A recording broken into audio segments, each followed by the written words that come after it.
तो छत्तीसगढ़ में हाल ही में नक्सल वारदात बढ़ी है, जो चिंता का सबब है। दरअसल मार्च से लेकर जून तक गर्मी का मौसम भी नक्सलियों के लिए वारदात करना आसान कर देता है और इस दौरान नक्सली अपना सबसे हिंसक अभियान TCOC चलाते हैं और ऐसे अभियानों में नक्सली सुरक्षा बल को बड़ा नुकसान पहुंचाते रहे हैं। हालांकि पुलिस अफसरों का कहना है कि अब वो नक्सलियों की हर चाल से वाकिफ हो चुके हैं, इसलिए उनके बड़े हमले नहीं हो पा रहे।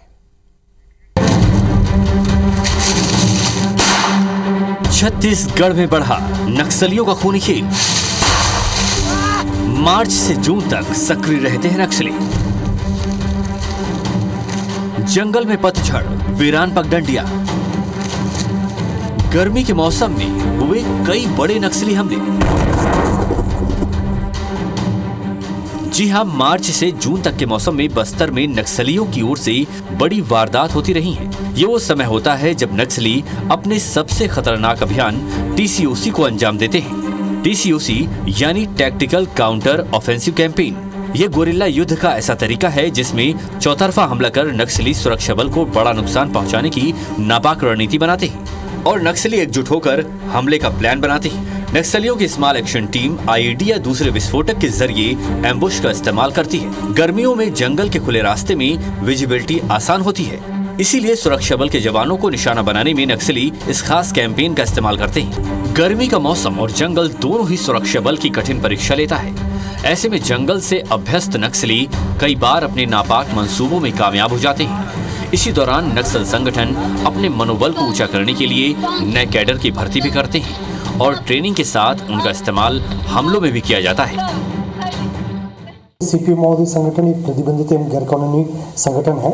उन्होंने सुरक्षा बल के खिलाफ किसी भी प्रकार की क्षति पहुंचाने के लिए जो भी उनके पास जो ऑप्शन रहते हैं, उसके यदि स्मॉल एक्शन टीम के माध्यम से या एक फुल फ्लेज्ड जो सुरक्षा बल के साथ मुठभेड़ या एम्बुश करने का कार्रवाई, इस प्रकार के तमाम जो उनके हथकंडे हैं उसका अपनाने की कोशिश करते हैं।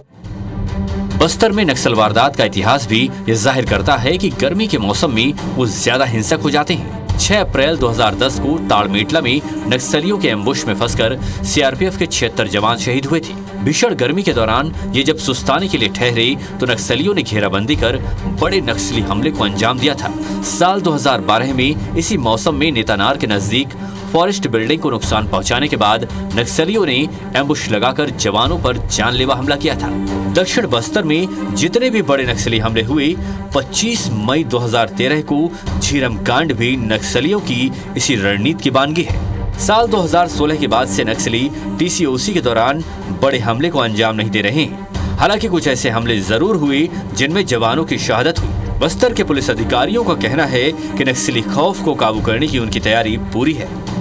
महोदय की रणनीति के खिलाफ हमारा एक काउंटर स्ट्रैटेजी बनाकर अपना सुरक्षा बल सदस्य को सुरक्षित करते हुए महोदय के खिलाफ एक प्रभावी रूप से हमको कारगर एक अभियान संचालित करना। इन सभी प्रकार के जो कार्रवाई के खिलाफ हमको एक काउंटर एक्शन प्लान लेकर हमको कार्रवाई करना पड़ते।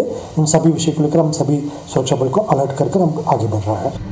फिलहाल गौर करें तो TCOC के तहत ही नक्सलियों ने बीजापुर और दूसरे इलाकों में एक के बाद एक BJP नेताओं की हत्या को अंजाम दिया है। पिछले लोकसभा चुनाव के दौरान दंतेवाड़ा के विधायक भीमा मंडावी की हत्या भी नक्सलियों ने इसी दौरान की थी। ऐसे में सुरक्षा उपलब्ध कराना पुलिस के लिए बड़ी चुनौती है। हालांकि कई नक्सल इलाकों में पुलिस ने नए कैंप खोले हैं, लेकिन इन्हें भी नक्सलियों ने निशाना बनाया है। लिहाजा खास सतर्कता बरतने की जरूरत है। नरेश मिश्रा, IBC 24, जगदलपुर।